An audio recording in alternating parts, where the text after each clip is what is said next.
driven by community. Hello, and welcome back to another episode of Driven by Community, a Modo car share podcast. It's May, and the weather has been so pleasant, which is great for all you fair weather riders. That's right, with Go by Bike Week starting at the end of this month and the summer fast approaching, today's episode is all about bikes. We'll hear from our CEO, Sandra Phillips, as she sits down with Mia Kohout, CEO of Mobi Bikeshare, and Uytae Lee, local filmmaker and founder of About Here. They chat all things bike and bike share. Next, we're joined by Amanda from the BAD Academy, and she introduces us to their long-running bike maintenance programs and how wonderful, powerful, and sustainable it can be to learn how to fix your own things. Lastly, we have a friendly PSA all about the Dutch Reach. Let's jump right in to this month's episode. I'm Sandra Phillips, the CEO of Modo, and I'm guiding a conversation today around all things cycling, which is exciting because it's May and the weather is great, at least for me, for cycling. But also across BC, we have Go by Bike Week, so it's really perfect time. I'm joined today by Mia Kohout from Mobi Bikeshare and Uytae Lee from About Here.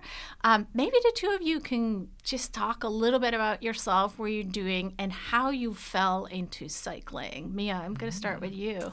Well, hi, Sandra. Thanks for having me here today. Interesting that you should mention Go by Bike Week, because that's actually how I got into cycling in the first place. It was about 20 years ago in Victoria. I hadn't ridden a bike since I was 13, and I got back from traveling and I was looking for a job. And my friend said, hey, there's a Bike to Work Week event, and my friend needs an event coordinator. I was like, Bike to Work? What's that? And anyways, I got a job as an event coordinator. I helped organize Bike to Work Week in Victoria. And then I decided to bring the event to Vancouver. And that was 20 years ago. And from there, I worked at a magazine called Momentum that was all about cycling. From there, I got the job to run Mobi Bikeshare. And all of a sudden, 20 years has gone by. Yeah, that's quite the commitment to cycling. So Uytae, what's your commitment to cycling? Yeah, Sandra, it is so unfair to have me go after Mia. Gosh, how can I follow that resume? I mean, I've come to learn that Mia is just such a bona fide legend in the cycling community here. You've just been at like every milestone in the cycling community. Mia's been involved in some way. What are my connections to cycling? Well, I think the story is basically I tried cycling for the very first time in university. I'd moved to Halifax, Nova Scotia after growing up in Langley. And if you or your listeners are familiar with Langley, I mean, especially back then, it was not a very cyclable city. So, I'm a fresh-eyed, naive student with very little money in Halifax, and I found myself finding that the bike was just the cheapest, easiest way to get around the city. And Halifax in general was just kind of this eye-opening experience to really observe and experience a walkable, cyclable-ish city. I'd say Halifax's cycle infrastructure can leave a bit to be desired, but in terms of like the proximity of businesses and the scale of the density and all that, it made for a really great introduction to cycling. Halifax is also where I did a degree in urban planning. And while I was doing that degree, I started making some videos with some friends about what we were learning in class. And 15 years later, it has somehow turned into a career. And talking about videos, you're giving me the perfect bridge to go into a video that you just released, which is about the Bikeshare Dilemma. I've seen it more than once. I've been sharing it with everyone in the cycling community, but probably not everybody on the Modo podcast has seen it. So maybe give us a little bit, what is this video about? Why is it called the Bikeshare Dilemma? And what are kind of the key takeaways? Okay. Well, I'm a bit intimidated right now because it's an 18-minute long video that I'll try to summarize as best I can. But I'll say I ended up calling it the Bikeshare Dilemma because, like any dilemma, I feel like there's sort of two choices that municipalities are making today around their bike share and more broadly their shared micromobility systems. On one hand, I saw cities like Montreal and Toronto who really believe in bike share and these sort of micromobility services as a core part of, simply put, like a part of their transit system, as a real public service, something that should be affordable, plentiful and, kind of available to everyday commuters. On the other hand, I've definitely noticed that many cities take a drastically different approach to these sorts of services. They see them more as private businesses who are operating, with their permission in their cities and need to be regulated, in many cases taxed, and certainly, scrutinized. And I think that sets up a really different dynamic on the ground. These services end up being much more expensive, much more limited in where they can go and just where the vehicles or docks are provided. And so to me, that was the dilemma is like, I think shared micromobility, it still to me feels like an emerging field, and municipalities are assessing what their relationship is with these services. And maybe just to make sure that everybody knows what micromobility is any small vehicle basically with two wheels that you can scoot on or cycle on, whether that's electric or not. But you bring up something really interesting is the cities are kind of the gatekeepers almost to how we're changing our habits and behaviors in that context, right? So what's the reality then here on the ground, and what should the city or the region do to really embrace this small vehicle that has a big change or potential? Yeah. So first of all, I want to thank Uytae again for making such an awesome video, because this is I think that's really important for people to understand the story behind Bikeshare, because it's very easy to say, oh, Bixie is better than Mobi.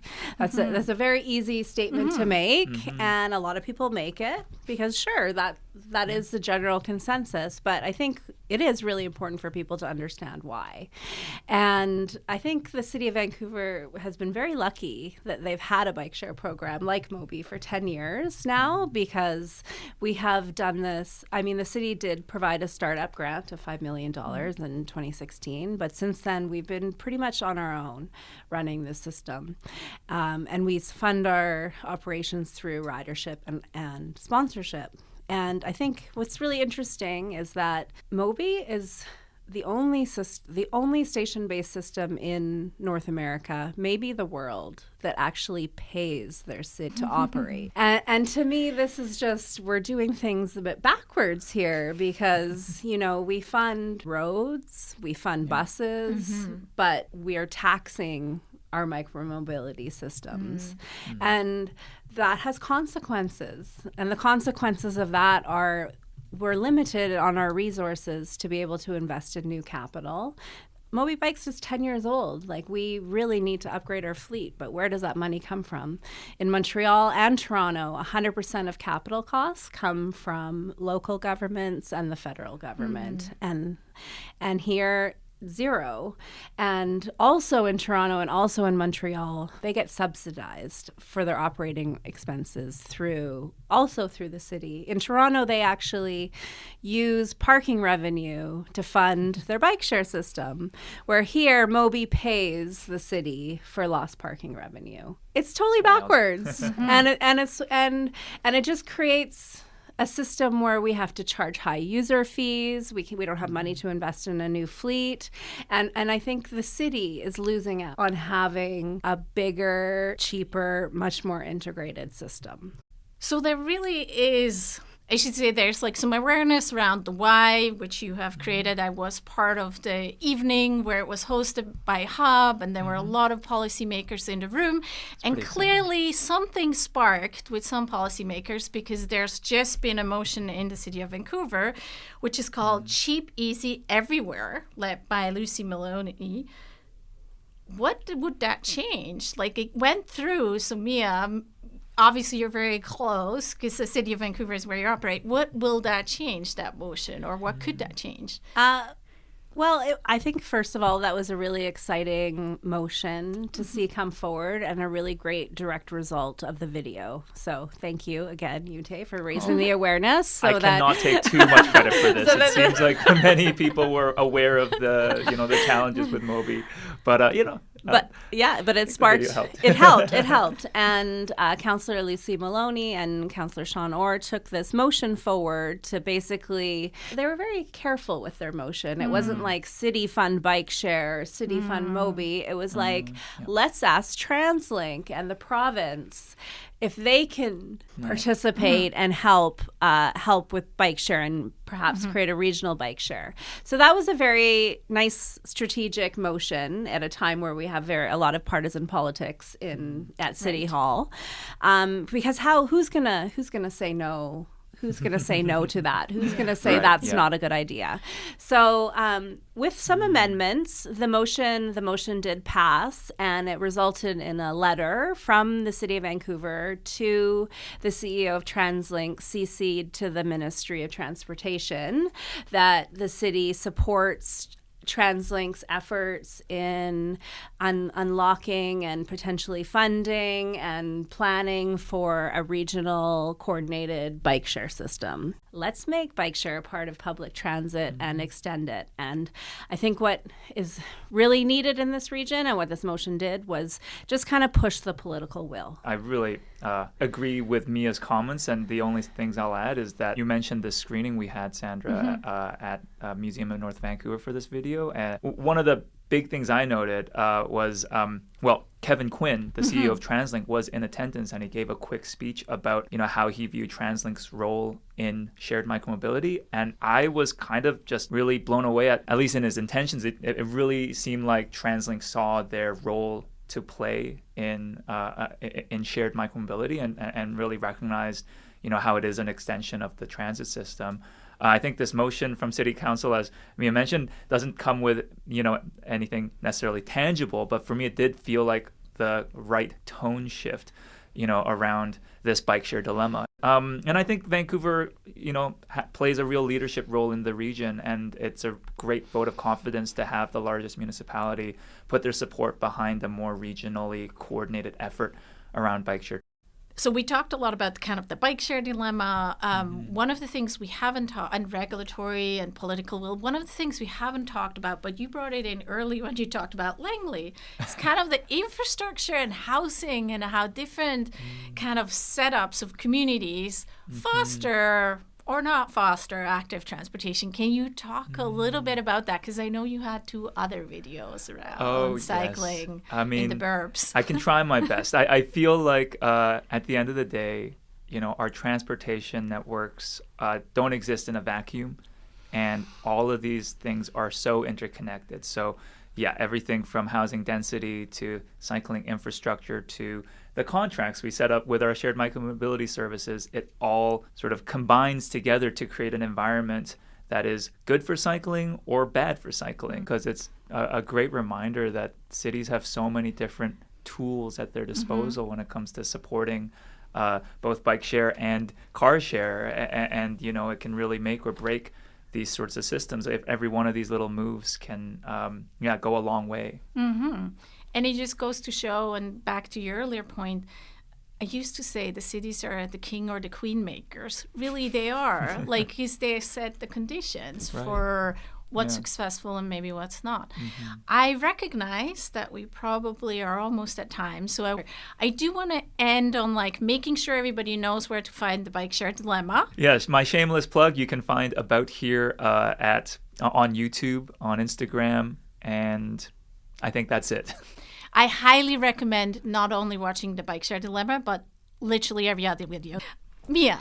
Yeah, so Go by Bike Week is coming up. It's my old hat. And Mobi is supporting it. So I encourage everyone to sign up for Go by Bike Week. And if you sign up for Go by Bike Week, you could receive a promo code to get a free week on Mobi. Amazing. Thank you both for joining us at the VPL, talking all things cycling and bike share. It's wonderful to have you in one room. Thank you very much. Now changing lanes. Hi, everyone. I'm Fatima from the marketing department, and I'm joined by the amazing Amanda from the Bad Academy. Hi, Amanda. Thanks for coming. And why don't you tell us a bit about, the Bad Academy? Yeah, absolutely. My pleasure. Thanks so much for having me. Bad Academy is my organization that's existed since 2019, and we produce workshops for women and gender nonconforming people that are also taught by women and gender nonconforming people on a huge variety of subjects. So that would be like car maintenance, bike maintenance, butchery, woodworking, finance, you name it.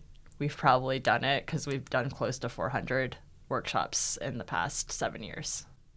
That's amazing. So as I know, and everyone will know now, one of the workshops that you guys offer is bike maintenance. Yes. And I think that's a good topic to talk about right now because, summer's coming. Everyone's going to, hop on bikes. But also, the Summer Go by Bike Week is end of this month. So why don't you tell us a bit more about that specific workshops and what you guys do? It is maybe my favorite workshop, but I feel like I say that about all my workshops. But it was actually the first one that we ever did with Bad Academy, because I feel like it is such a useful skill to have, is to know how your bike works and how you can keep it running for longer. So we do this workshop in partnership with Kickstand Bikes, which is located near Parker Street. It's a really wonderful shop that's community-based and completely run by volunteers. So anybody can kind of like drop in there and fix their bike, and their volunteers will help you. And the workshops that we run are really helping people understand the basics of the machine. It's learning the anatomy of the bike, how the parts are put together. We have everybody take off the rear wheel, which is like the scariest part because there's so many gears and things that are like cut up in there. And it's really intimidating because like you're afraid you're going to break something if you try. And it's not even just that, but like going into a bike shop is also extremely intimidating, especially as women or femme people. I've had students come to me and say that they've walked into a bike shop. They've been kind of shamed for having like nails or, like dressing a certain way.